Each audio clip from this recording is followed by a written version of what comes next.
नमस्कार, मैं जवाहर, प्रवक्ता एच इंटर कॉलेज अलीगढ़। जैसे कि आप जानते हैं कि फलन का चैप्टर आपके सामने प्रस्तुत किया जा रहा है हर रोज़, और फलन के चैप्टर में जो एक्सरसाइज 1.3 है उसके कई क्वेश्चंस मैं आपको करा चुका हूँ। कुछ कंसेप्ट के साथ मैंने एग्जाम्पल लिए थे, एग्जाम्पल के रूप में लिए थे, तो कुछ मैंने अलग से क्वेश्चन कराए हैं। और अब तक जो मैंने क्वेश्चन कराए थे आपको 6, 7, 8 क्वेश्चन नंबर देखिए, एक्सरसाइज 1.3 का क्वेश्चन नंबर 9, 10, 12 इनको छोड़ करके बाकी सारे क्वेश्चन उस मेथड पे हो जाते हैं जो मेथड 1 बताया मैंने। यानी एफ इन्वर्टिबल प्रूव करना है तो ये प्रूव कर दीजिए कि एफ 1 है और 1 2 है, क्योंकि जब कोई फंक्शन इन्वर्टिबल होता है तो वो एफ 1 एंड 1 2 होता है, या इसका उल्टा कह लीजिए, यदि कोई फंक्शन है 1 एंड 1 2 है तो फंक्शन इन्वर्टिबल होता है। दूसरा मेथड मैंने आपको बताया था कि अगर आप ये बात प्रूव कर देते हैं कि गॉफ एक्स की वैल्यू आई एक्स या एक्स बराबर होती है तथा फॉग वाई की वैल्यू आई वाई या वाई के बराबर होती है तो फलन आपका एफ इन्वर्टिबल सिद्ध हो जाता है। तो उसी श्रृंखला में मैं आपका क्वेश्चन नंबर 9 एक्सरसाइज 1.3 का ले रहा हूँ। एक एनसीईआरटी का क्वेश्चन है ये क्वेश्चन ये कहता है कि पहले क्वेश्चन समझ लीजिए, थोड़ा सा मैंने देखिए ऊपर उठा रहा हूँ इसे, कि आप एक फंक्शन है R F from R positive, domain क्या है, पॉजिटिव वास्तविक संख्याएं हैं, और इसकी जो डोमेन कोडोमेन है वो -5 से लेकर के और आगे तक इन्फिनिटी से पहले की संख्याएं हैं, और ये दे रखा है फंक्शन आपका F X equal to 9x² + 6x - 5।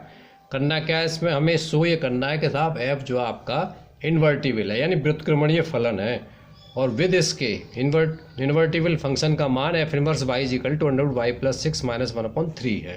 तो आइए सिद्ध करते हैं।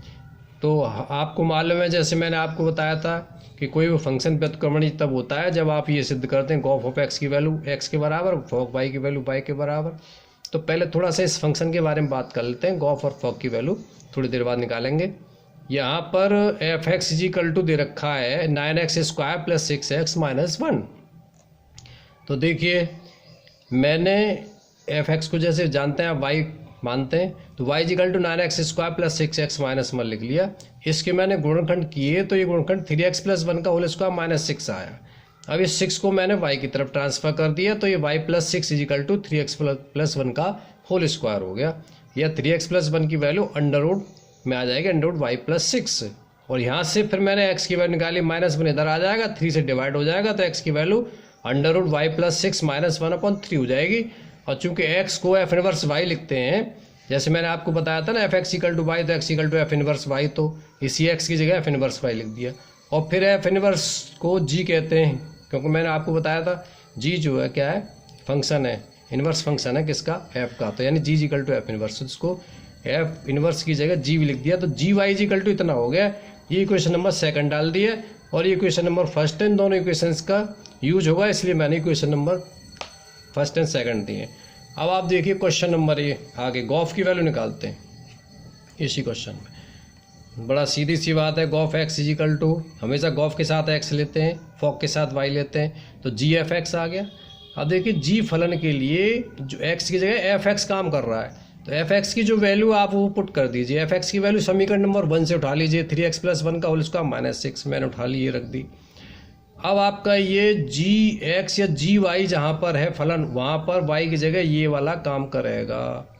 तो जी वाई इक्वल टू क्या है, सेकंड वाली से देखिए अंडर रूट, तो y की जगह पर आप इतना सारा रख दीजिए, ये रख दिया आपने, +6 इसमें दे रखा है, -1 रूट से बाहर है, 0.3 है, 6 से 6 कैंसिल हो गया, अंडर रूट से और आपका ये स्क्वायर चला जाएगा तो 3x + 1 -1/3 आ गया, इसकी वैल्यू आपकी x आ गई, और आपने ये प्रूव कर दिया कि g o f X equal to x आ गया, अर्थात तत्समक फलन आ गया। ठीक, अब है आपका दूसरा पार्ट फॉग वाई निकालना है, तो बिल्कुल सेम प्रोसीजर है या सेम मेथड है। F G Y equal to F G Y लिखा, जी वाई की वैल्यू क्या दे रखी है हमारे पास, ये है, ये लिख दी मैंने। अब जहाँ एफ एक्स है वहाँ पर एक्स की जगह ये काम करेगा। एफ एक्स इक्वल टू क्या है, समीकरण नंबर 1 में दे रखा है एफ एक्स इक्वल टू ये, तो इस एक्स की जगह ये वैल्यू रख देंगे, मैंने ये रख दी है, +1 कर दिया, होल स्क्वायर हो गया, -6 हो गया, तो ये अंडर रूट 3 से 3 कैंसिल हो गया, अंडर रूट y + 6 हो गया, -1 होगा, +1 हो गया। अब देखिए 1 से 1 भी कैंसिल हो जाएगा। अंडर रूट वाई प्लस 6 का होल स्क्वायर बचेगा, जिसकी वैल्यू वाई प्लस 6 आती है। -6 कर दिया तो 6 से यहाँ 6 कैंसिल हो गया, वाई आ गया, जिसे आई वाई लिखते हैं। तो फॉग वाई की वैल्यू भी आपकी आई वाई के इक्वल आ गई। इस प्रकार से आपने गॉफ ऑफ एक्स की वैल्यू आई एक्स के बराबर निकाल ली, identity function of X. Fog Y की वैल्यू आई वाई के बराबर निकाल ली, अर्थात ये वैल्यू वाई के बराबर, ये वैल्यू गॉफ एक्स की वैल्यू आपने एक्स को निकाल दी।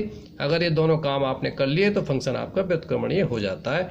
और व्युत्क्रमणीय फंक्शन की वैल्यू क्या है, जो जी वाई दे रखी है आपकी, ये जी वाई देख रहे हैं आप। G Y equal to under root Y plus 1 minus 1/3, Y plus 6 under root में -1/3।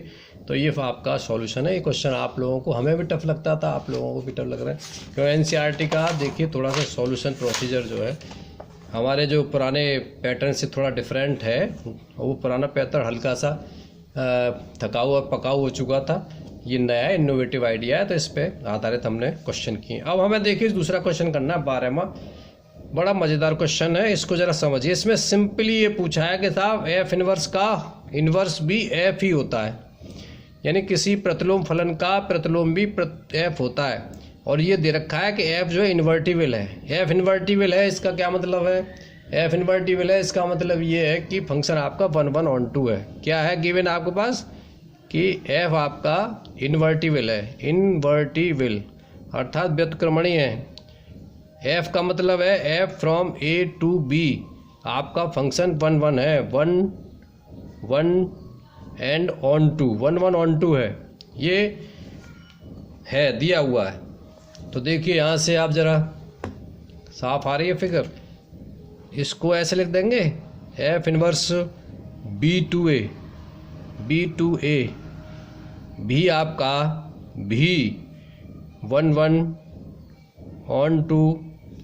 ऑन टू होगा, राइट। फिर इसको देखिए आप कि एफ इनवर्स का whole inverse of A to B भी आपका 1/1 ऑन टू होगा। अब मान लो एक्स कोई एलिमेंट है ए का एलिमेंट है एक्स, सो दैट इसी पैटर्न पे करेंगे F X is equal to Y. तो आप देख रहे हैं यहाँ से एक्स इज इक्वल टू क्या है आपका एफ इनवर्स वाई आ गया, ये भी 1/1 है, इज 1/1 ऑन टू लिखते चले आइए, 1/1 एंड ऑन टू। और इसको ऐसे लिख सकते हैं एफ इनवर्स का inverse of X is equal to Y. अब आप देख रहे हो वाई एफ इनवर्स का इनवर्स लिखिए, इसको मत लिखिए, कोई फर्क नहीं पड़ता है, मत लिखिए। एफ इनवर्स का inverse X is equal to, ये जो वाई है ये एफ एक्स आ गया आपका, क्यों? क्योंकि Y is equal to F X आपको होता ही होता है। तो यहाँ समीकरण देख रहे हैं, इसे समीकरण नंबर 1 से आपने इसकी वैल्यू उठा ली फ्रॉम इक्वेशन फर्स्ट। अब आप देख रहे हैं ये भी एक्स है आपका, तो इन दोनों से कंपेयर करके आपने क्या निकालना, एफ इनवर्स का inverse is equal to F. यही तो आपको प्रूव करना था, प्रूव्ड हो गया आपका। कितना सिंपल है, लेकिन वहाँ पे थोड़ा सा आपको दिक्कत महसूस होती है, किताबों में इसका सॉल्यूशन ठीक से नहीं होता। फोटो फिर से देख लीजिए आप ढंग से, अगर नहीं आ रहा हो तो देखिए इन क्वेश्चंस को रिवाइज कीजिए। और आज हम फंक्शन के एक्सरसाइज 1.3 को यहीं विराम देते हैं। इसका सॉल्यूशन मैंने डाल दिया पूरी एक्सरसाइज का, थोड़ा वहाँ से कर लीजिएगा। फॉग और गॉफ निकालना, ठीक है, 1/1 प्रूव करना, 1/2 प्रूव करना, यानी फंक्शन इन्वर्टिबल है कि नहीं है प्रूव करना, दोनों मेथड आपको बता दिए। टफ वाले क्वेश्चन मैंने आपको बता दिए, बाकी काम आप थोड़ा सा घर पे कर लीजिए। और कल मैं आपको नए टॉपिक के साथ नई चीज़ बताऊँगा, नया टॉपिक आप सामने प्रस्तुत करूँगा। तब तक के लिए इतना ही, धन्यवाद।